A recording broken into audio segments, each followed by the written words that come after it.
Imagine it is the year 2003.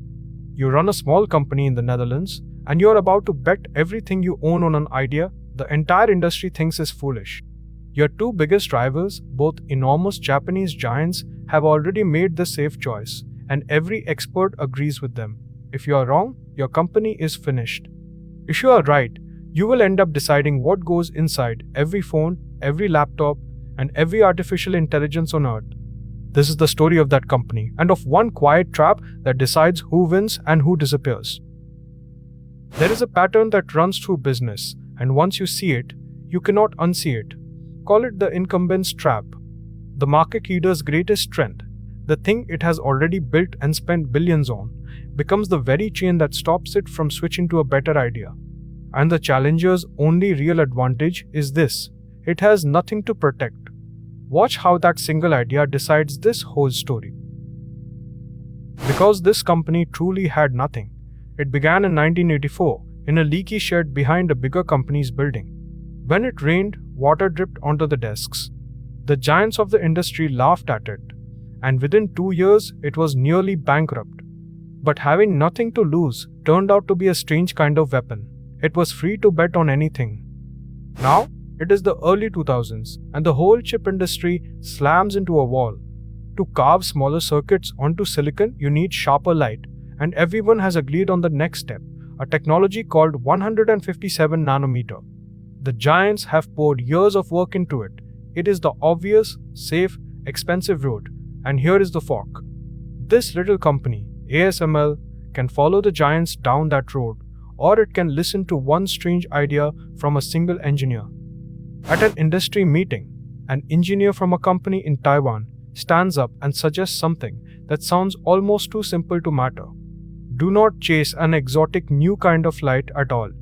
Just put a thin layer of water between the lens and the chip. Water bends light, it sharpens the image, and it costs a small fraction of the price.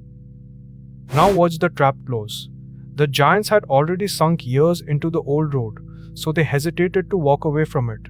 And imagine ASML had hesitated too and followed them out of caution. Here is what would have happened. That old road was quietly abandoned by the entire industry within months. A company that had simply copied the giants would have been just another follower, betting everything on a dead end. There would be no ASML as we know it, and the machine that makes every advanced chip today would never have existed. But ASML had nothing to protect, so it moved first. It threw its whole weight behind the water idea and shipped the world's first machine of its kind in 2003. The giants, weighed down by everything they had already built, were slow. One of them did not ship a rival machine for nearly 2 more years. The other never truly made the leap at all. The challenger had lapped them both simply because it was the only one free to run. That is the moment ASML stopped being the underdog and started becoming the gatekeeper. But winning only handed it a far harder wall, one that would take 20 years and very nearly break it. And the trap was about to catch the giants a second time. To make the next great leap, ASML needed a completely new kind of light called extreme ultraviolet. And there was a catch that sounds impossible.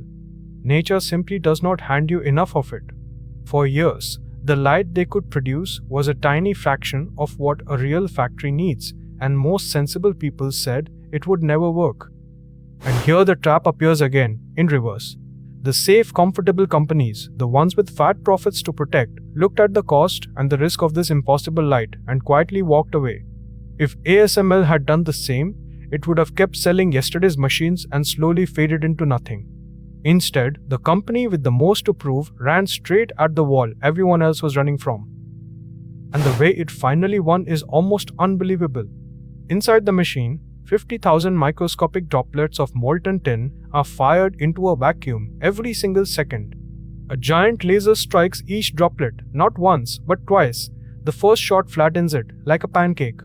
The second vaporizes it into a burst of exactly the right light. 50,000 times a second. It sounds insane, and it is running in factories right now, making the chip in your pocket. Even that was not the end of it. This light is so fragile that it gets absorbed by almost everything, even glass, even ordinary air. so its optics partner had to grind the smoothest mirrors ever made by human hands.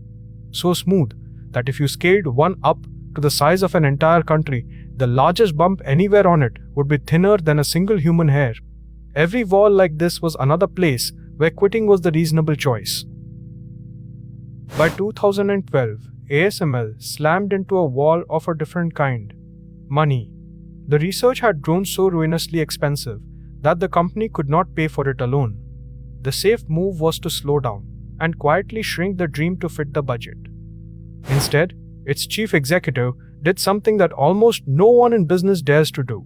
He walked up to ASML's 3 largest customers and convinced them to hand over billions to fund their own supplier, taking almost no control in return.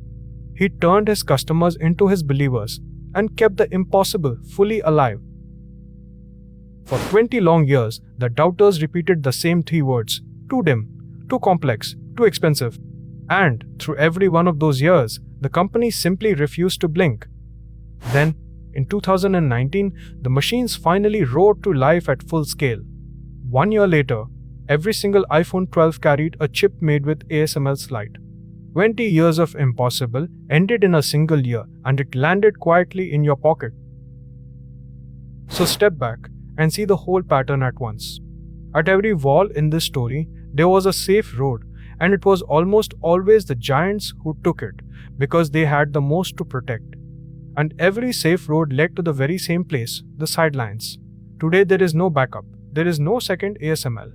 If it vanished tomorrow, the phones, the data centers, the artificial intelligence, all of it would slowly grind to a halt. So here is a lesson worth keeping. The leader is trapped by whatever it has already built. The challenger wins by staying free to choose the better road. So ask yourself, honestly, where in your own life are you protecting something you have already poured time into? A job, a plan, an old idea, instead of switching to the road you already know is better? The little company that began in the rain won for one reason. Again and again and again, it had the courage to answer that question.